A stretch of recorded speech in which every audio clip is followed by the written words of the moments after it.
Hello everyone, আজকে একটা নতুন ক্লাস নিয়ে আবার চলে এলাম। আজকে আমরা আলোচনা করব ইংলিশ রিপোর্ট রাইটিং নিয়ে। আমাদের বিষয়বস্তু থাকবে আসামের ভয়াবহ বন্যা পরিস্থিতি।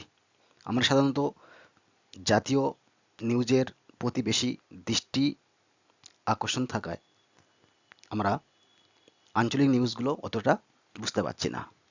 আমরা অনেকেই জানি না যে ইতিমধ্যে আসামে একটা ভয়ঙ্কর বন্যার পরিস্থিতি সৃষ্টি হয়েছে। তারই পরিপ্রেক্ষিতে আজকে এই রিপোর্ট বা আজকে এই ক্লাস।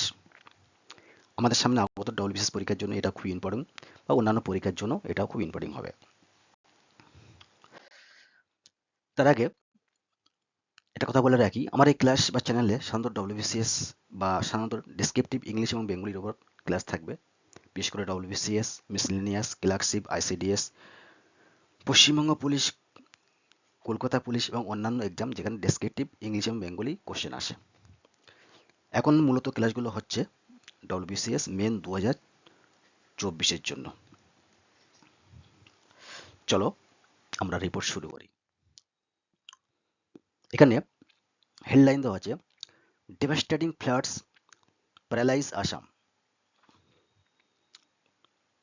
Over 1.4 lakhs affected. বলছে আসামের ভয়াবহ বন্যা পরিস্থিতি বিপর্যয়, সেখানে 1,40,000 মানুষ প্রায় ক্ষতিগ্রস্ত বা প্রভাবিত হয়েছে। বাই স্টাফ রিপোর্টার, নিজস্ব প্রতিনিধি।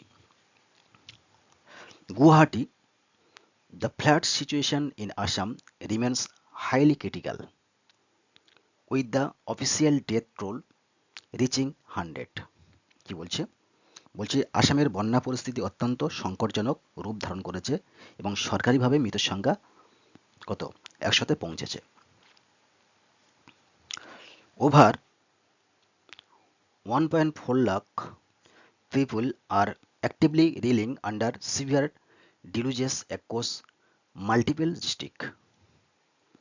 বলছে রাজ্যের একাধিক জেলা জুড়ে প্রায় 1,40,000-ও বেশি মানুষ এই ভয়াবহ বন্যার কবলে পড়েছেন। তার কি বলছে? Triggered by exceptionally heavy rainfall and massive upstream flows from neighboring Nagaland, this year's catastrophe is deemed the worst in recent history. বলছে অস্বাভাবিক ভারী বৃষ্টিপাত এবং সেই সঙ্গে প্রতিবেশী রাজ্য নাগাল্যান্ড থেকে নেমে আসা বিপুল পাহাড়ি ঢলের কারণে সৃষ্ট এই বছরের এই বিপর্যয় সাম্প্রতিক ইতিহাসের সবচেয়ে ভয়াবহ বন্যা বলে অনেকে মনে করছে। শুধু যে আসামে বন্যা তো হয়েছে, হেভি রেনফল হচ্ছে, সেই সঙ্গে নাগাল্যান্ড থেকে পাহাড়ি থেকে ধস নেমে আর এই বন্যাকে আরও বেশি বিপর্যস্ত করে তুলেছে, এখানে সেটা তাই বলছে। পরে প্যারা কি বলছে? According to Assam state disaster management authority, upper Assam has borne the brunt of the devastation. বলছে আসামের দুর্যোগ ব্যবস্থাপনা কর্তৃপক্ষ রিপোর্ট অনুযায়ী উজানি আসাম, যেটা বলে উচ্চ আসাম, আপার আসাম, বলছে এই ধ্বংস জেলার মূল শিকার হয়েছে, সবচেয়ে বেশি ক্ষতিগ্রস্ত হয়েছে। তারপর বলছে Golaghat remain the worst hit district. Golaghat একটা ডিস্ট্রিক্টের নাম আসামের। Followed closely by Sivasagar and Jorhat. বলছে সবচেয়ে বেশি ক্ষতিগ্রস্ত হয়েছে গোলাঘাট জেলা এবং যার ঠিক পরে রয়েছে কি শিবসাগর ও জোরহাট জেলা।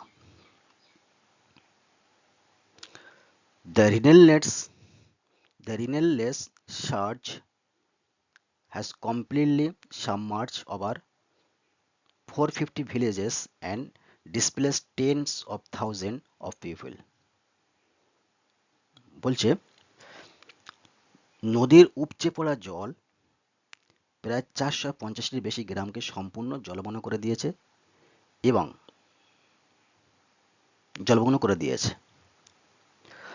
তারপর কি বলছে?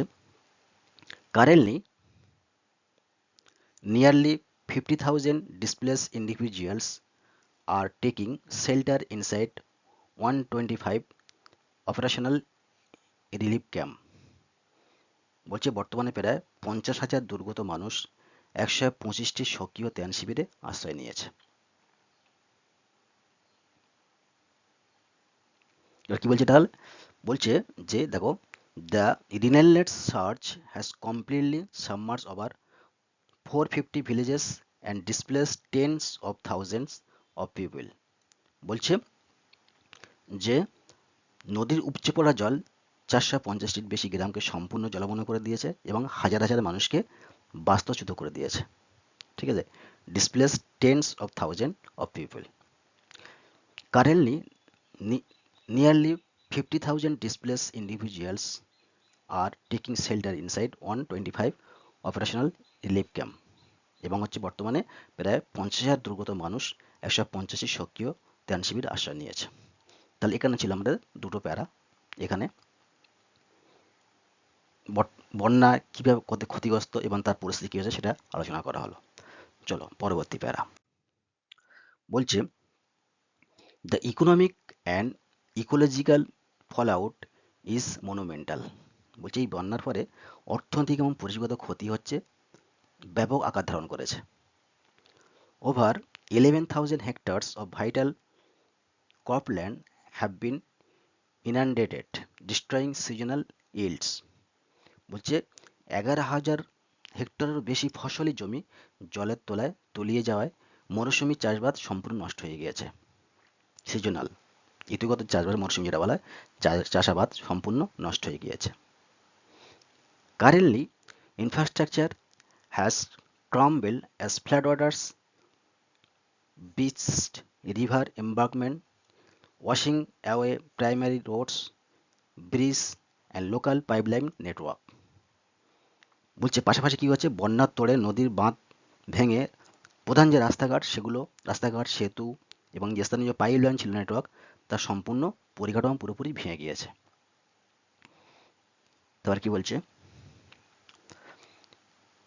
environmentalist attribute the unprecedented severity to a combination of heavy climate induced downpours, riverbed siltation and unregulated upstream mining that disrupted natural drainage basin. কি বলছে দেখো, বলছে পরিবেশবিদদের মতে জলবায়ু পরিবর্তনের ফলে আকস্মিক যে বান বলা হয়, আকস্মিক হালকা বান বা মেঘ ভাঙা বৃষ্টি, নদীগর্ভে পলি জমা হওয়া এবং অনিয়ন্ত্রিত খনি খননের ফলে প্রাকৃতিক জলনিকাশি ব্যবস্থা অবরুদ্ধ হয়ে যাওয়ার কারণে এই বন্যার তীব্রতা এতটা ভয়াবহ রূপ ধারণ করেছে। পরে কি বলছে, state administrative bodies are actively running rescue operation, distributing essential food items and issuing strict red alert near breaching river.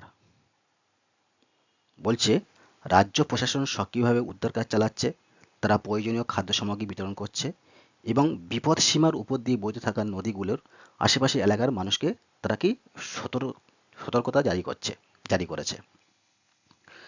Work is underway to release formal rehabilitation funds for rebuilding devastated rural household. তো কি বলছে, ক্ষতিগ্রস্ত গ্রামীণ ঘরবাড়িগুলোর পুনর্নির্মাণের জন্য পুনর্বাসন তহবিল দ্রুত দেওয়ার কাজও শুরু হয়েছে। এখানে আমরা দেখলাম কিভাবে অর্থনৈতিক ক্ষতি হয়েছে এবং সেখানে সরকারের দৃষ্টিভঙ্গি সেটা এখানে আলোচনা করা হয়েছে এই দুটো প্যারার মধ্যে। ঠিক আছে, সবশেষে আমরা সমাধানের দিকে যাব।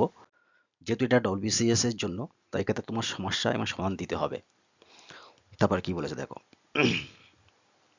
বলছে expert have stressed the need of scientific river basin management, stronger embankments, improved flood forecasting, upstream rainfall monitoring, and restoration of wetland and natural drainage system. বলছে বিশেষজ্ঞরা তারা কি বলছে, যে বিজ্ঞানসম্মত নদী অববাহিকা ব্যবস্থাপনা লাগবে, মজবুত হচ্ছে নদী নির্মাণ বাঁধ এবং কি বলছে যে উন্নত বন্যা পূর্বাভাস ব্যবস্থা করতে হবে। আর বলছে উজানের সময় যে উজানের প্রতিকূল বা উজানের যে বৃষ্টিপাতের উপর নজরদারি করতে হবে এবং বলছে জলাভূমি ও প্রাকৃতিক জলনিকাশি ব্যবস্থার পুনরুদ্ধারের জন্য তার উপরও জোর দিতে হবে। এক্সপার্টরা তারা হচ্ছে এগুলো একটা সমাধান কি হবে তার জন্য সমাধানের যে সিস্টেম সেটা বলেছে, তাই নাকি? তাহলে কি বলছে যে expert have stressed the need of scientific river basin management. বলছে বিজ্ঞানসম্মত কি নদী অববাহিকা ব্যবস্থাপনা করতে হবে। স্ট্রঙ্গার এমবাঙ্কমেন্ট, বলছে মজবুত নদী বাঁধ নির্মাণ করতে হবে। ইমপ্রুভ ফ্লাড ফরকাস্টিং, বন্যার জন্য যে পূর্বাভাস দেওয়া হয় সে ব্যবস্থা উন্নত করতে হবে। এবং বলছে আপ স্ট্রিম রেনফল মনিটরিং, উজানের সময় যে বৃষ্টিপাতের উপর সেটা নজরদারি করতে হবে। রিস্টোরেশন অফ ওয়েলল্যান্ড, জলাভূমি এবং ন্যাচারাল ড্রেনেজ সিস্টেমের উপরও জোর দিতে হবে। শেষে কি বলছে, দ্য রিকান্ডিং floods are no longer merely a seasonal calamity. বলছে ক্রমাগত ফিরে আসা বা ধারাবাহিক যে বন্যা এখন আর কেবল একটি মৌসুমী বা ঋতুভিত্তিক প্রাকৃতিক বিপর্যয় নয়, শুধুমাত্র সিজনাল ক্লামিটি নয়, they are a serious humanitarian and developmental challenge. বলছে the recurring floods are no longer merely a seasonal calamity, they are a serious humanitarian and developmental challenge. বলছে এই ক্রমাগত বা ধারাবাহিক বন্যা এখন আর কেবল একটি ঋতুভিত্তিক বা মৌসুমী প্রাকৃতিক বিপর্যয় নয়, এটি একটি গুরুতর মানবিক এবং উন্নয়নমূলক চ্যালেঞ্জও বটে। এবার কি বলছে, sustainable planning, regional cooperation and climate resilient infrastructure are essential to make Assam safe and more resilient. কি বলছে, বলছে আসামকে আরও নিরাপদ এবং দুর্যোগ সহনশীল করে তুলতে টেকসই পরিকল্পনা, আঞ্চলিক সহযোগিতা এবং জলবায়ু সহনশীল পরিকাঠামো গড়ে তোলা অত্যন্ত জরুরি। তার সবশেষে আমরা এখানে এই বন্যা যে বারে বারে না হয় তার যে কি সমস্যা সেটা ম্যানেজমেন্ট, যেটা বলা হয় বন্যা ম্যানেজমেন্ট যেটা বলা হয়, ঠিক আছে, ফ্লাড ম্যানেজমেন্ট, তার উপর দৃষ্টি আকর্ষণ করা হয়েছে। ডব্লিউবিসিএস পরীক্ষায় সাধারণত যেটা জানতে চায় সেখানে তার সমস্যা থাকবে, সমাধান থাকবে এবং মেন কনসেপ্ট থাকবে, তার উপর ভিত্তি করে এই হচ্ছে রিপোর্টটা করা হয়েছে। আশা করি রিপোর্টটা মোটামুটি যারা ফলো করবে আশা করি তারা ভালো নাম্বার পাবে এবং এই ভিত্তিতে তারা আরও অন্যান্য রিপোর্ট লেখা শুরু করবে, প্র্যাকটিস করবে। তাহলে আজকে ক্লাস এই পর্যন্ত থাকলো, পরবর্তী ক্লাস দেখা হবে। তার আগে সবাইকে বলবো যারা কম্পিটিটিভ লাইনে আছো তাদেরকে অনুরোধ করবো চ্যানেলটাকে সাবস্ক্রাইব করে আমার সঙ্গে থাকতে এবং লাইক শেয়ার করতে এবং কমেন্ট করতে। আর এই উত্তরে যদি তোমাদের পিডিএফ লাগে তাহলে এই নাম্বারে হোয়াটসঅ্যাপ করতে। তাহলে আজকে এখানে শেষ করলাম, সবাই ভালো থেকো, থ্যাংক ইউ।